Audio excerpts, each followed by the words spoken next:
Pagbasa sa 10 kabanata ng Aklat ni Juan, ang talinhaga tungkol sa pastol, talata 1 hanggang 42. Pakatandaan ninyo, ang pumapasok sa kulungan ng mga tupa nang hindi sa pinto nagdaraan kundi umaakyat sa di dapat pagdaanan ay magnanakaw at tulisan. Ang tunay na pastol ay sa pintuan nagdaraan. Pinapapasok siya ng gwardya at pinapakinggan ng mga tupa ang kanyang tinig. Tinatawag niya ang kanyang mga tupa sa kani-kanilang pangalan at inilalabas sa kulungan.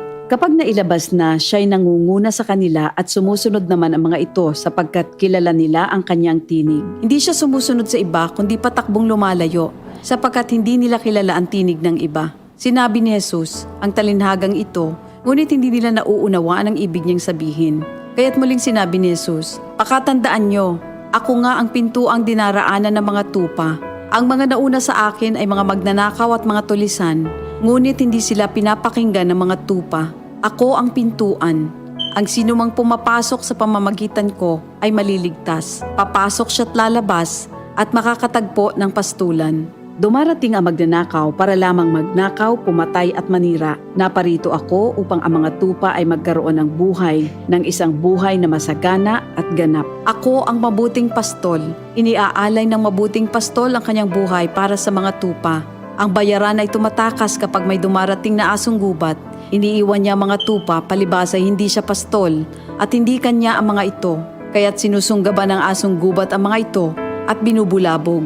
Tumatakas siya palibhas ay bayaran lamang at walang malasakit sa mga tupa. Ako nga ang mabuting pastol.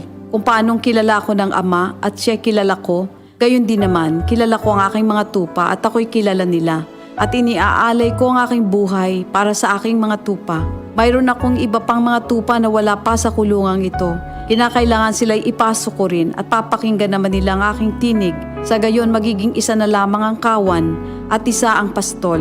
Dahil dito'y minamahal ako ng Ama sapagkat iniaalay ko ang aking buhay upang ito'y kunin kong muli. Walang makakakuha ng aking buhay kusa ko itong ibinibigay. Mayroon akong kapangyarihang ibigay ito at kuning muli. Ito ang utos na tinanggap ko sa aking Ama. Dahil sa mga pananalitang ito, hindi na naman nagkaisa ng palagay ang mga Hudyo. Marami sa kanila nagsabi, talagang sinasapian na ito ng demonyo at nababaliw. Bakit ba kayo nakikinig sa kanya? Sinabi naman ng iba, hindi nakakapagsalita ng gano'n ng isang sinasapian ng demonyo. Nakakapagpagaling ba ng bulag ang demonyo? Taglamig na noon at kasalukuyang ipinagdiriwang sa Jerusalem ang pista ng pagtatalaga ng templo. At habang naglalakad si Jesus sa templo, sa portiko ni Solomon, pinaligiran siya ng mga Hudyo at sinabi sa kanya, hanggang kailan mo ba kami ilalagay sa alanganin? Kung ikaw nga ang Kristo, sabihin mo na ng tuwiran. At sumagot si Jesus, sinabi ko na sa inyo, ngunit ayaw ninyong maniwala. Ang mga ginagawa ko sa pangalan ng aking Ama ay nagpapatotoo tungkol sa akin. Ngunit ayaw ninyong maniwala sapagkat hindi kayo kabilang sa aking mga tupa. Nakikinig sa akin ang aking mga tupa. Nakikilala ko sila. Sumusunod sila sa akin. Binibigyan ko sila ng buhay na walang hanggan. Kailan may hindi sila mapapahamak at hindi sila maaagaw sa akin ninuman. Ang aking Ama na siyang nagbigay sa kanila, sa akin, ay lalong dakila sa lahat at hindi sila maaagaw ninuman sa aking Ama. Ako at ang Ama ay iisa. Ang mga pinuno ng mga Hudyo muling dumampot ng bato upang batuhin siya. Kaya't sinabi sa kanila ni Jesus, marami akong mabubuting gawang ipinakita sa inyo mula sa Ama. Alin ba sa mga ito ang dahilan at ako'y inyong gustong batuhin? Sumagot ang mga pinuno ng mga Hudyo, hindi dahil sa mabubuting gawa kaya ka namin babatuhin, kundi dahil sa paglapastangan mo sa Diyos, sapagkat nagpapanggap kang Diyos, bagamat tao ka lamang. Tumugon si Jesus, di ba nasusulat sa inyong kautusan? Sinabi ko, mga Diyos kayo. Mga Diyos ang tawag ng kautusan sa mga pinagkatiwalaan ng salita ng Diyos, at hindi maaaring ipawalang bisa ang sinasabi ng kasulatan. Ako'y pinili at isinugo ng Ama. Paano ninyo ngayon masasabing nilalapastangan ko ang Diyos? Dahil sa sinasabi kong ako ang anak ng Diyos?